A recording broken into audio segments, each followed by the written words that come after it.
ఒక మనిషి వ్యక్తిత్వాన్ని నెట్ట నిలువున దహించడానికి అడ్డంగా నరికేయడానికి చాలా కాలంగా కొందరు వ్యూహకర్తలు పడుతున్న ఆపసోపాలను గమనిస్తున్నాం. విషపు కత్తుల్ని విసురుకుంటూ జాగిలాలను విదిలిస్తూ 13 ఏళ్లుగా వారు పడుతున్న ప్రయాసను చూస్తున్నాం. కానీ ఏమైంది? వ్యక్తిత్వం మీద నీలాపనిందలు మోపగలరేమో, బురద చల్లగలరేమో, మసి పూయగలరేమో, వెలుగు రేఖను మబ్బులు కాసేపు మాయం చేయగలవేమో.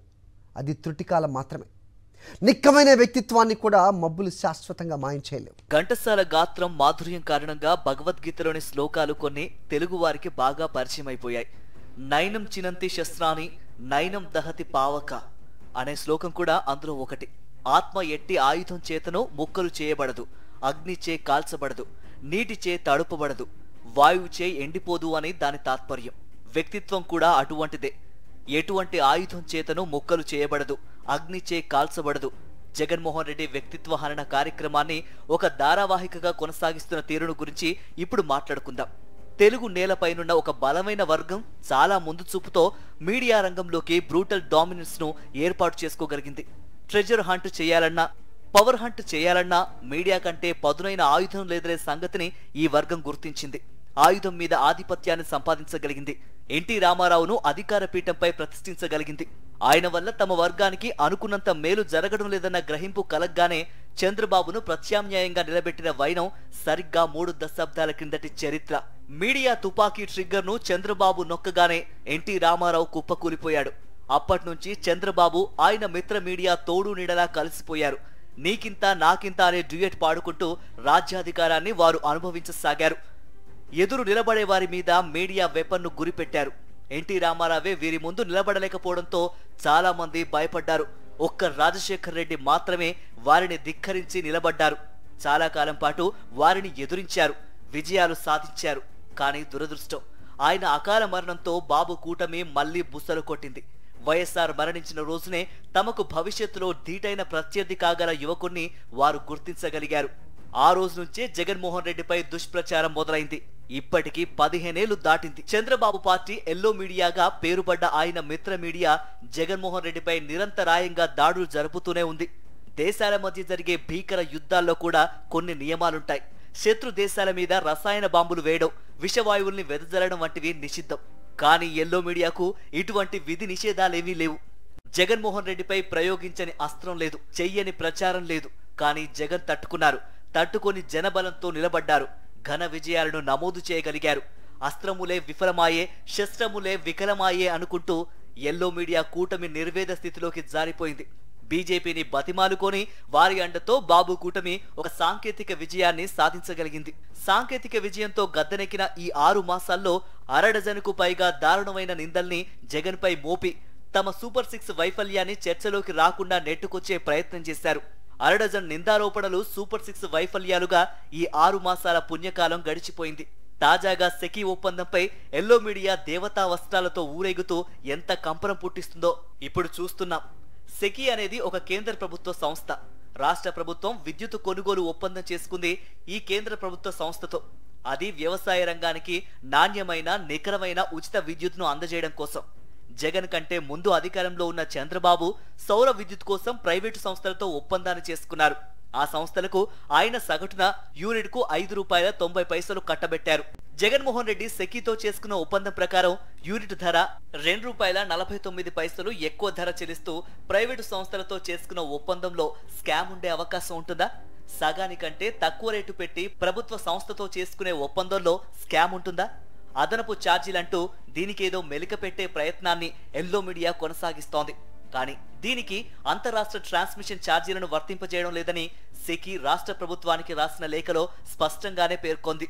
పైగా కేంద్ర ప్రభుత్వ సంస్థ సెకీ స్వయంగా రాష్ట్ర ప్రభుత్వానికి లేఖ రాసి వ్యవసాయ విద్యుత్ కోసం చేస్తున్న ప్రయత్నాలను అభినందిస్తూ అందుకు సహాయకంగా ఈ ఒప్పంద ప్రతిపాదన చేసింది.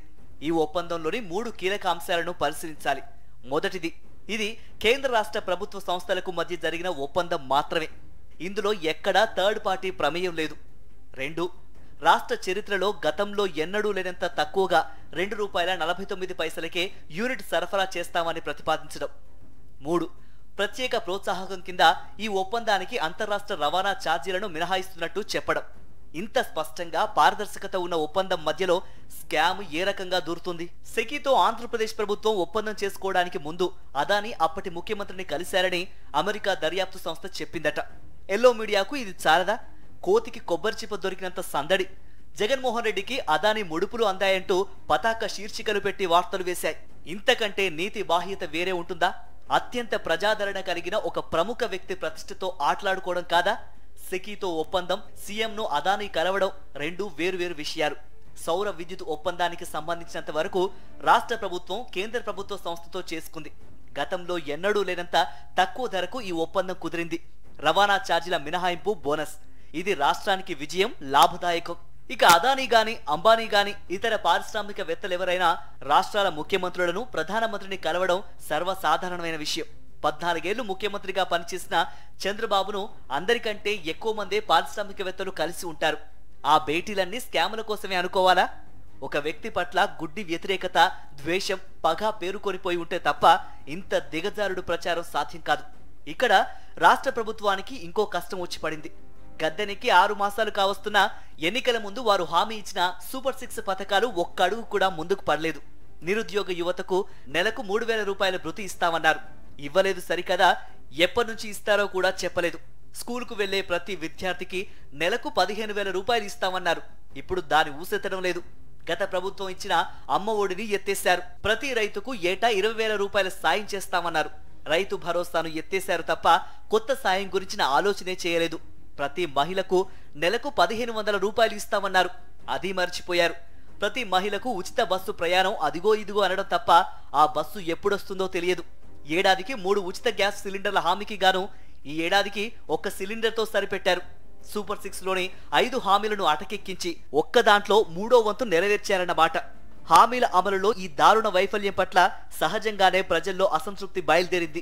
ఇంత కీలకమైన అంశాల నుంచి ప్రజల దృష్టిని మళ్లించడం కోసం జగన్ వ్యక్తిత్వ హనన కార్యక్రమాన్ని భారీ ఎత్తున చేపట్టాలని ప్రభుత్వం నిర్ణయించుకున్నట్టు జరుగుతున్న ఘటనల ద్వారా అర్థమవుతోంది. ఈ కార్యక్రమంలో భాగంగానే తాజాగా సెకీ ఒప్పందంపై ఓ కపట నాటకాన్ని ప్రదర్శించారు. ఇంతకు ముందు తిరుమల లడ్డూపై దుష్ప్రచారం చేసి విఘ్నుల చేత చీవాట్లు తిన్న తర్వాత తోక ముడిచారు. విజయవాడ వరదల సందర్భంగా పాలనాపరమైన వైఫల్యాన్ని కప్పిపుచ్చి ప్రకాశం బ్యారేజీలో వైసీపీ వాళ్లు బోట్లు అడ్డం పెట్టి నగరాన్ని ముంచేశారని హాస్యపూరితమైన ఆరోపణ చేశారు. అప్పుల గణాంకాలపై ఇప్పటికీ పిల్లి మొగ్గలు వేస్తూనే అసత్య ఆరోపణలు గుప్పిస్తున్నారు. కేంద్ర ప్రభుత్వ ఏజెన్సీలు ఇచ్చిన లెక్కలకు విరుద్ధంగా అభివృద్ధి కుంటుపడిందని ఆరోపించారు. రాష్ట్రంలోని పేదలు, మధ్యతరగతి ప్రజల ఆశలకు ఆలంబనగా నిలబడి 2,73,000 కోట్ల రూపాయలను వారి అకౌంట్లలోకి బదిలీ చేసిన నవరత్న పథకాలను అవహేళన చేస్తూ స్కీములన్నీ స్కాములనని ప్రచారం చేశారు. జగన్ 5 ఏళ్ల పాలనను, కూటమి సర్కారు తాజా 6 మాసాల పాలనను జనం బేరీజు వేసుకుంటున్నారు. ఎన్నికల మేనిఫెస్టోను పవిత్ర గ్రంథంగా ప్రకటించి జనం ముందు జవాబుదారీతనాన్ని నిలబెట్టుకున్న జగన్ వ్యక్తిత్వాన్ని, ఎన్నికల హామీలని హుష్కాకి అంటున్న చంద్రబాబు వ్యక్తిత్వాన్ని జనం పోల్చి చూసుకుంటున్నారు. పేద బిడ్డల బంగారు భవిష్యత్తు కోసం వారి నాణ్యమైన చదువులపై వ్యక్తిగతంగా శ్రద్ధ పెట్టిన జగన్ విజన్ కు, పేదలకు ఇంగ్లీష్ మీడియం అవసరం లేదని ఎత్తిపారేసిన చంద్రబాబు విజన్ కు మధ్యనున్న తేడాలోని రహస్యమేమిటో తెలుసుకుంటున్నారు. ప్రజలందరి సాధికారతకు పెద్దపీట వేసిన జగన్ ఫిలాసఫీని, కొద్ది మందికి కొమ్ము కాసే చంద్రబాబు ఫిలాసఫీని ఆమూలాంగురంగా పరిశీలిస్తున్నారు. ఎల్లకాలం జనం కళ్లకు గంతలు కట్టడం సాధ్యం కాదు. ప్రత్యర్థి వ్యక్తిత్వ హననంతో పబ్బం గడుపుకోవాలంటే ప్రతిసారి కుదరదు. ఇప్పుడు ఎల్లో మీడియాకు జగన్ లీగల్ నోటీసులు పంపించారు. ఇక జనంలో చర్చ మొదలైంది. ఇద్దరి వ్యక్తిత్వాల మీద ఆ చర్చ జరగాల్సిందే.